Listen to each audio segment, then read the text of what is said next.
Start at this Barcelona circuit. They had very poor crowds to start with. There's Louis Schweitzer, who is the chairman of Renault, appropriately enough speaking to one of his drivers, Damon Hill, and of course both the Renaults on the front row of the grid, with on the pole for the 5th time this year Alain Prost, alongside him Damon Hill, and then the two S's, Senna and Schumacher, McLaren and Benetton in the 2nd row, Riccardo Patrese.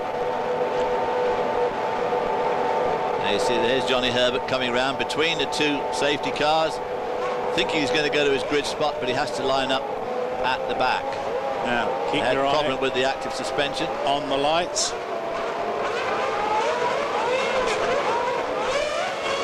Red, they should go to green, but look at that, they go to a flashing amber, and that catches the entire grid off guard. Remember, in those days they used to go from red to green, but it didn't happen. But they kept the race alive. The race is on and underway, but really, it really caught a lot of drivers off guard, David.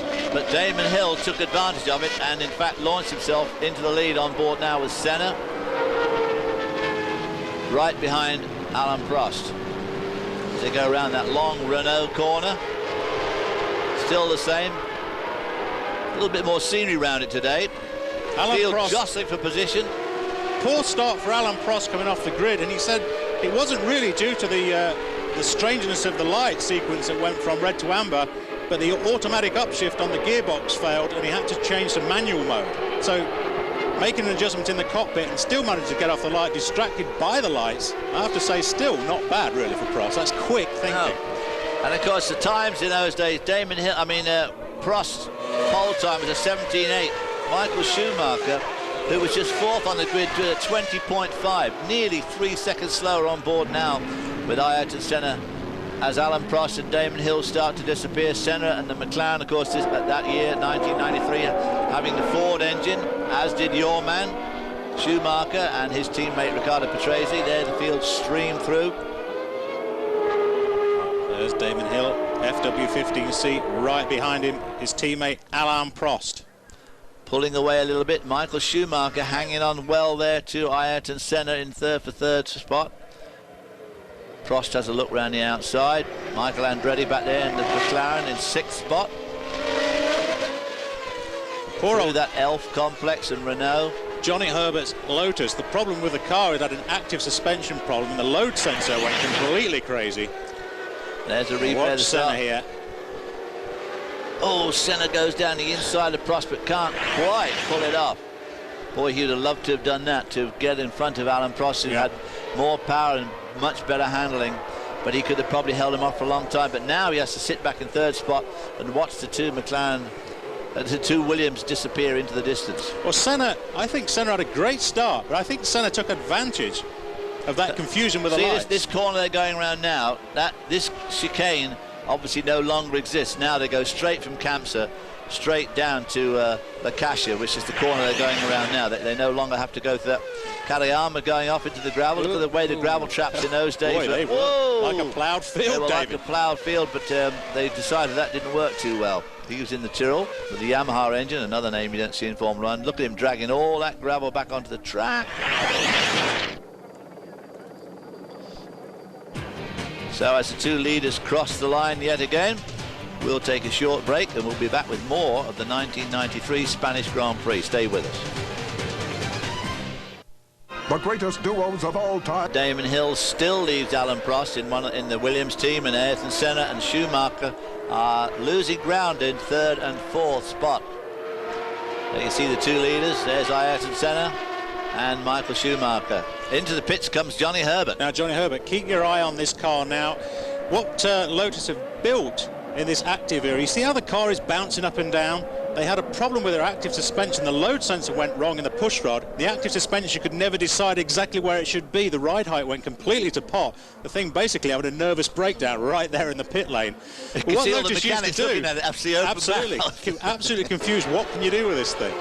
But what Lotus did in those pit stop days and in the active days was to build a surfboard in the pit lane, drive the car over it, and then kill the active suspension. So rather than jack the car up, it was all done in the pits with active suspension.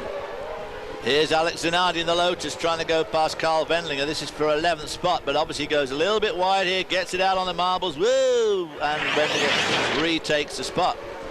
As you saw, Alan Prost did the fastest lap in 2nd spot, getting a bit of a tow from his teammate Damon Hill, still leading. Now, this is interesting. Look at the rear wing of Prost's car. There it is, the car number 2. In comparison to that car 0, look how much oil spray, that orange discoloration on the back of the rear wing.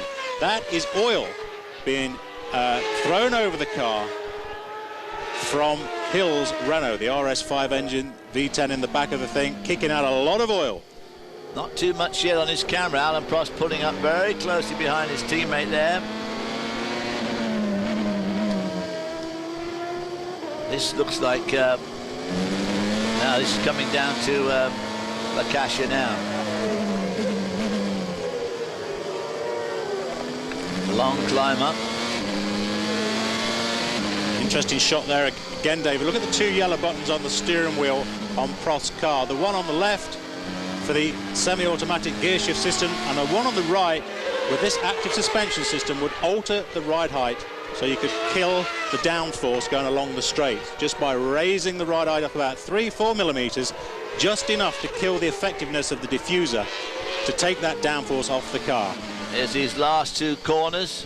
Very, very fast right-handers, especially this last one. More or less flat out. You can hear Prost lifting a bit, but not a lot. Now he gets a nice tow from his teammate, but obviously if he's getting oil off him, yeah, he's going to want it. Yeah, there you can again. see it. Yes, yeah. Very much so. You saw him wiping his visor there. He needs to get by him. Of course, when you're following a car that's trailing oil like that, one of your biggest worries when you're going down the straight there at about 190 miles an hour, 20-odd feet behind him, is what if the thing pukes. Absolutely. And, and in these days, David, at this era of the sport, the breather from the engine was really just a straight vent pipe straight out the back of the car. Nowadays, and partly a result of this, what we're seeing now with the Lamborghini was throwing a lot of oil out, and when people had problems with the engine, they have to vent the oil now back into the engine. You can't just vent it out into atmosphere.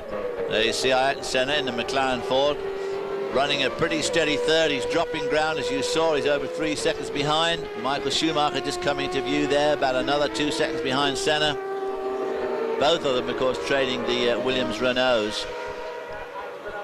You know, Prost is going to be desperate to get past Williams, A, for the fact that he knows that Senna's coming along, but Hill now must be starting to feel the effectiveness of that oil. The engine must be going off tune. He must be losing a little bit of not downforce, horsepower. Prost must be thinking, now is the time. I need to make the move. Coming around those last 2 corners, he does a good exit off that last one, gets right under the wing now of Damon Hill, which is going to give him an even better draft. You can see it having an effect there as he grabs, he catches him up down into turn 1 and just managed to squeeze through, although Damon seemed to give him plenty of room in the end. So now let's see if Alan Prost can pull away from his teammate Damon Hill. Alan Prost, of course, setting the fastest lap in qualifying at a 1:17.8, and his teammate Damon was a good bit behind him at an 18.3. You don't often see those big gaps these days. So Senna still plugging on in 3rd. Obviously now that Damon Hill is 2nd, certainly Ayrton Senna is thinking at this point that he can probably pull in Damon Hill. Yeah, because for sure Ron Dennis will have been on the radio to his driver Ayrton Senna. He's seeing the same discoloration going off on the wing of Prost from that oil that we are, of course. He will be straight onto his driver. Push, keep your eye out. Hill is in trouble. There's a possibility for you to take 2nd. There you see Michael Schumacher, only 3 seconds behind Senna, who's over 4 seconds now behind Alan Prost, but probably gaining on Damon Hill. And there is Martin Brundle's off. Martin Brundle's off. Looks like he's beached pretty much. Yeah, he's in the gravel. See if we can see a replay of that and figure out what went off. David? Martin Brundle here is going past Suzuki. Boy, oh boy. Look at the right rear tyre just came apart, lifting the left front off the ground. Struggling, he's got the brakes on, but of course he's not doing much good because he's only just kissing the ground and pitching down into the gravel trap. So that's the end of Martin Brundle's day. So Alan Prost has assumed the lead from his teammate Damon Hill. Senna third, Schumacher fourth, Patrese his teammate fifth, and Michael Andretti coming up. We'll be right back in just a minute. With Damon Hill running second, there's the leader just in front of him, Alain Prost. He's taking a draft down the inside. He's going to try and get him going to turn one. The Alpha, no, but meanwhile they're slicing through lap traffic as well, putting Carl Wendlinger a lap down there. Wow, these guys are really carving through the field. And of course the field was bigger then. 25 cars started this race, 26 tried to qualify. Michele Alboreto and the Lola Ferrari didn't make it, so you got 25 cars to pick your way through, and the Williams were vastly quicker than anybody else. Well, we have to remember as well, David, of course, that Damon, by virtue of being test driver for Williams, was doing absolutely, literally thousands of laps around the Barcelona track. So if there's one driver really that knew this track inside out, back to front, it was Damon Hill following. That's Eric Comas trying to put a lap on now. Eric Comas, a big name in those days, driving the LaRousse Lamborghini. That was another oiling car. There's Katayama in the Tyrrell. Got it beat by the things. They're going to tow it away. They both got around. Eric Comas, Carl Wendlinger right behind Eric Comas there. There's Hill again, and Prost is not getting away, is he? He's not. When he got by him, I thought he would pull away much more quickly than he has. But Damon's hanging on. But of course, as you say, Damon having a lot of experience here. Damon has got the experience, but we have to remember as well, and look, they're close again, but we have to remember Hill's engine is suffering. We know that. We've seen the oil coming out of the car. You can see it all over the leader's car right there. So they sweep through that Elf complex into the Renault, this long right-hander, slightly uphill, not much camber to help you though, as they sweep out onto the top of the hill, under the Opel Bridge and down to Repsol. This is a downhill right-hander. No camber to help you at all here. Damon Hill leaning into the corner with his head there. Still going downhill. This one's a bad understeering corner. To see out this left-hander. And down to the bottom of the hill. This is the lowest part of the track, the vert corner. Left-hander. Swooping uphill now towards Campsa. All that part of the track is the same. As they go around Campsa, it's slightly different now. This is the Campsa corner. This is Derek Warwick spinning as he goes down into Verse there. Obviously lost it under braking. A little bit too much braking on the back possibly, which spun him around. Yeah, they were obviously struggling a lot, weren't they, with that footwork chassis with rear end grip. Again, indicated by the amount of downforce they were running on the car with that extra wing element mounted in front of the normal rear wing. So old Al doing the fastest lap there. Now he's pulling away a little bit from Damon Hill. That traffic foiling Damon slightly more than it did Alain Prost. Alain Prost really getting the pedal to the metal now. There's Senna going past Carl Wendlinger. Senna still lying in third spot. Now he's got to get past Eric Comas, of course. In the LaRousse. Here he is, right up to Comas. The LaRousses used to leave a good bit of oil too, but those Lamborghini engines were pretty quick. They had a lot of power, so is Senna going to be able to out-drag him down the straight here? It's unlikely, but he's pulling out. Yeah, oh, wow. Oh. Boy, that was a bit risky. Trying that trick on Eric Comas when he really wasn't in front at all. I wonder whether or not Comas was really aware of where Senna was. Probably. Let's have a look. See, he's not looking in his... Whoa! Boy! that was close. Close. So, the race in Spain in 1993 hotting up. We'll take a short break. We'll be back with more action in just a minute. Stay right. Formula One decade. This week, the Spanish Grand Prix of 1993. And as you can see, Damon Hill has closed up on the leader, Alain Prost again. These two guys, of course, driving the Williams Renaults, the class of the field that year by far. But Prost had made a bit of a break, set the fastest lap, pulled away from Damon, but Damon has managed to pull up on him yet again. Well, I think both of these guys are suffering from little mechanical problems. Remember right at the start we were saying that Prost was struggling with his gear selection, jumped straight from first to third, got around that, and we've seen that Hill's engine has been spewing out a little bit of oil, so they're both, neither of these cars, despite being the class of the field, are really 100%, but they are dogging it out with each other, aren't they? JJ Leto there being passed in the Sauber. The Saubers that year were very strong. and JJ lets them through, which of course was Sauber's first year of competition. They came out the box looking really good. They're looking still pretty good today, but not as good as they were then. But these two cars putting a lap on them, and in front of them now is Jean Alesi in the Ferrari. This is a car we haven't seen much of this race at all in the front of the picture now, the F93A Ferrari. It wasn't a great car by any stretch of the imagination as far as Ferrari were concerned, certainly not by their current standards, but Jean Alesi, of course, no doubt looking in the mirror feeling as sick as a parrot, because he had two offers, one to drive for Williams and one to drive for Ferrari, and of course being an emotional French-Italian of Italian descent, he chose Ferrari. Yeah. And he must have been thinking, what have I done wrong? As he watched them disappear. Look at this, Damon Hill right under the wing now of his team leader Alain Prost, gaining more ground. Bit of oil coming out of Alain Prost's car there, down to turn one. No, can't do it. I think if that had been Michael Schumacher driving the second Williams, he would have. Talking of Michael Schumacher, here he is coming out of the pits after his pit stop, no doubt poorly executed by Steve Matchett, who'll be in the pits at the time. Thank you, David. There is De Cesaris' car being pushed away, so that's both Tyrrells out now.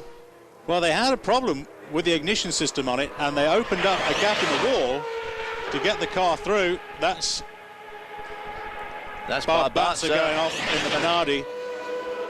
Barbazza passed Butto and spun himself into the gravel. Unfortunately for De Cesaris, he will be disqualified by getting outside assistance there. The mechanics worked on the car, but because he'd received outside assistance, i.e. being pushed into the pit lane from off the track, his race was effectively over right there. On board with Damon Hill again. Oh! Smoke, big smoke. This does not, oh yeah, it's slowed up dramatically. Yeah. So it looks like Alain Prost is on his own at the lead. Yeah, Damon Hill has gone. On board with Damon now. Here he is. Is he coasting in? It's coasting in. Piston failure was a result of it. Piston broke. When piston broke, we've all been there before. When Renault had a look at it, that was the problem. So what a shame. And Renault at that stage, I have to say, were both A, very quick in their engines, and they were very reliable. They didn't have an awful lot of problems. But when anything goes in these high-revving V10 engines, you only need something very small to go wrong, and all of a sudden the entire engine will self-destruct itself in a matter of a second. So, Damon Hill out. They pull the curtain down. Jean Alesi blowing up now in the Ferrari. That's his smoke that you see. Ayrton Senna. So Senna's had, what, two cars blow up in front of him in almost rapid succession. Damon Hill one lap and Jean Alesi the next. So Senna must be getting a bit spooked. There's Jean Alesi pulling off. Well, conversely, we're just talking about the reliability of Renault in testing and in race. You just saw the suspension move up a little bit there when Alesi switched the car off. That, again, is the active suspension switching into neutral. Just lifts the rider height up. But, yeah, engine reliability was an issue for Ferrari there. They were still using the V12 engines. They had another couple of years to go before they, too, would resort to a V10 for 1996. So that's Michael Andretti there, who in fact is in fifth spot now, but still being lapped by the leader, Alain Prost. So Michael Andretti at last having a decent race for McLaren. He had a very dodgy year that year because he was caught out badly by the rules change, which restricted practice significantly. And of course every circuit he went to was a brand new circuit to him, plus the fact that Formula One cars were significantly different to the champ cars at the time. There's Mark Blundell letting Alain Prost through again. Boy, a lot of traffic in front of Alain Prost here. It was a curious regulation change that, David, I always thought. They restricted practice and qualifying to just 12 laps on the basis of trying to reduce costs, but how much were they saving, really? I don't know. They always come up with these cockamamie ideas to try and save money. So as we watch Alain Prost weaving his way through traffic in the 1993 Spanish Grand Prix, we'll take a short break and we'll be right back. Years ago, Alain Prost leads the Spanish Grand Prix in the number 2 Williams Renault. And look at that on the left of the picture there, you can see all that rolled up rubber. You don't see it as much these days with those slicks, those much wider slick tyres. Used to leave a huge amount of debris all around the track. Yeah, that was a fast lap for Schumacher on fresh tyres. Remember, he's just been into the pits, and this in the pits is, of course, Ayrton Senna. Now he's coming in from second position. Now, oh, big problems. Look on the left rear. The guy's still got the gun in there. Still holding the car over 10 seconds, and still problems with that left rear. Here the air gun's ratcheting. That's it, and away. But wow, 15 seconds is not what you expect from a McLaren pit stop. But he did know.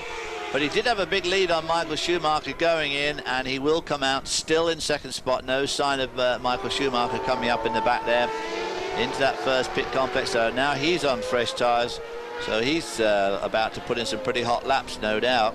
Yeah, and remember, of course, this era there was no refueling, so it wasn't really necessary to refuel, to pit for fuel considerations. It was all down to tyres. Cars started on the fuel they would finish the race on. It was all about looking after the tyres. Here's Alan Prost there. You see that tyre debris to the right and left of the track, and he's about to lap Riccardo Patrese, who is running in fourth spot. There you see the oil on the front of Prost's helmet from the various people this afternoon, including, of course, his teammate, whose engine eventually expired. Damon Hill's engine expired, but he had led Prost for some time, so now Prost is coming up to lap Riccardo Patrese in fourth spot. So as you can see, the superiority of the Williams Renaults in those days was pretty awesome. It was. Him being a whole second quicker than his teammate Damon Hill in qualifying, and he was over nearly 4 seconds quicker than Patrese, who he's about to lap. Well, I say he's about to lap, but getting pretty close. Meanwhile, Senna is still lying second and Schumacher is still lying third. Both of them, of course, are on fresh tyres. This is that chicane that's no longer there. You have a straight run down now to this La Cascia, this downhill left-hander, tight left-hander, and halfway through it starts uphill. Then you have this long right, which is called Bank de Sabadell, which is still called that, and a sharp run along the top, and then these last two very fast right-handers. And look at that gap between first to second, 53 seconds. Just right there gives an indication, and that shot too. Look, I mean, Riccardo Patrese, that car, the 93 Benetton, the B193, was a pretty good car, I have to say. But to be that far down really gives a clear indication, as you've just said, Dave, the superiority of this chassis was quite outstanding. And remember, with problems as well. This is not a perfect race. He's got a bit of a problem, but also don't forget that second and third spots, Senna and Schumacher, have both stopped for tyres. And look, Michael Schumacher on his fresh tyres, 128 miles an hour there, fastest lap of the race, new lap record at the time. JJ Leto in the Sauber. Unfortunately, his engine looks like it's let go. Yep. Big time. That is the Ilmor engine. Ilmor, of course, the people that design and build the current Mercedes engine, Formula One engine. I think at that time on the bodywork of the Sauber, I think it said concept. One decade on board Michael Schumacher in Spain in 1993, and another fastest lap for Michael Schumacher, just over 131 miles an hour. So Schumacher trying to haul in Senna, who is lying second. Schumacher currently lying third. Alan Prost leading the race in the Williams Renault. But Schumacher really cranking up now, turning the wick up, trying to catch Michael Schumacher, Ayrton Senna, who, as you can see, is just right in front of him now. Only 2 seconds behind him. He had been as much as over 20 seconds behind Senna, but now just 2.5 seconds separate them. You just saw that shot. Oh, that's Zanardi blowing up, so that's the Ford V8 in the back of the Lotus 107. Kablamo. That's another engine gone. Wow, and look at the smoke and oil coming out of it. And that's always going to be the result, David. Wow, Shuey tries to go around the outside of Zanardi there. It's not so much the oil that got him, but look at that. Look at that stuff all over the camera. So that's all over his visor as well. You can see him wiping his face off there. So he goes off at one of the fastest points in the track onto the outside. So he goes around the outside, gets in all those marbles. I've been saying, you know, how many marbles there are everywhere. It's a worse then than they are today. Just no grip at all. Now he brings all that mud and clag back on the track. So that obviously delayed his pursuit of Ayrton Senna, who was just in front of him. And so Senna had another car blow up in front of him there. So that's what, the 4th or 5th today, right in front of Senna, who was in that group of other cars, admittedly, but nevertheless there was Blundellberger, Senna there, and Schumacher following up. Meanwhile, Alan Prost serenely goes on his way in the lead. Still hasn't stopped for tyres yet. No. Just shows the superiority of the chassis, that he didn't need to stop for tyres.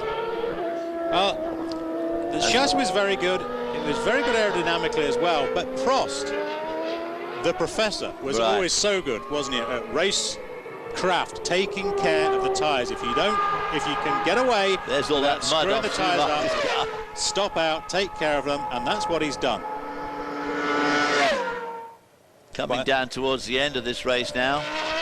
On board with Al as he goes through turn 1 and 2. On the last lap of the race, got a good lead. Taking it steady through that long right-hander. Very tough on left side tyres, but doesn't seem to be affecting the professor at all. As he swoops around here on his closing lap. Well ahead of any pursuit from Ayrton Senna or Schumacher, whose pursuit in turn of Senna was completely stymied by that little excursion there at the beginning of the front straight. Looked like he might catch Senna. Of course, whether he would have got by in the 2 or 3 laps remaining at that time is doubtful, but looked like he was going to catch him up.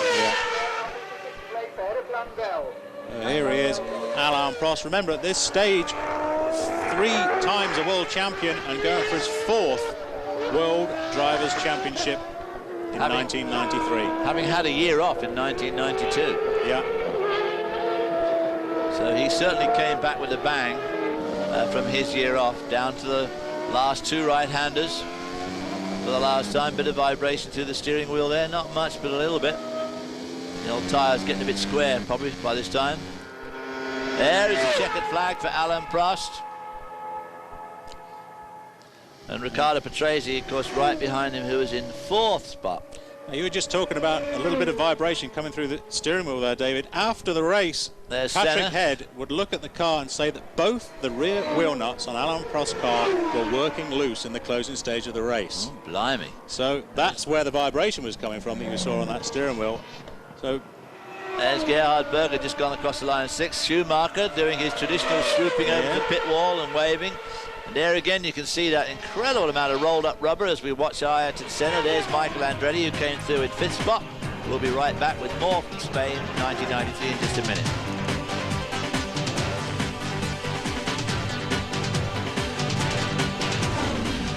A well-regimented victory, but one where your teammate Damon Hill pushed you hard for 2/3 of the race before engine failure put him out.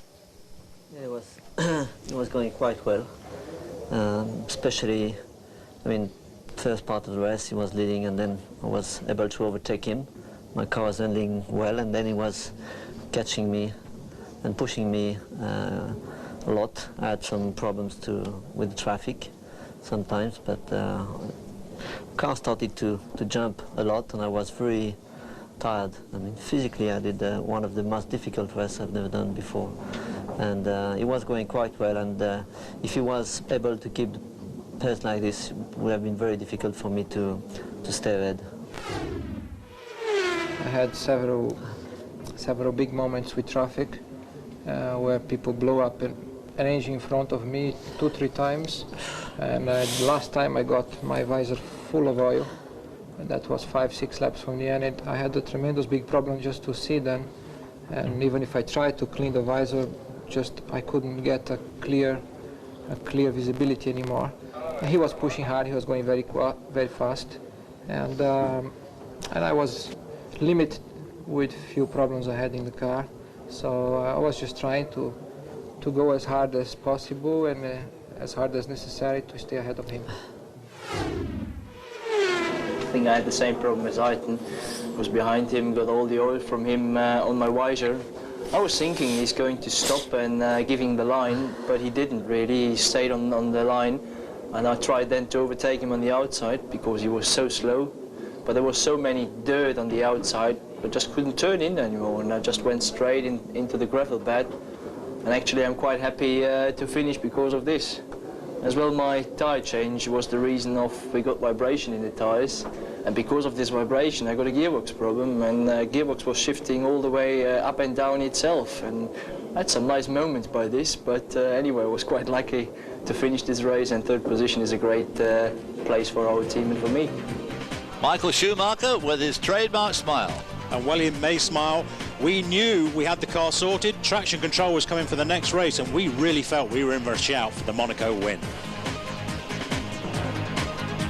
The 93 season marked the last time an American raced in Formula One. Michael Andretti struggled in that year's first 4 races, crashing out of all of them. In Spain, Michael not only finished, he also scored his first championship points of the season.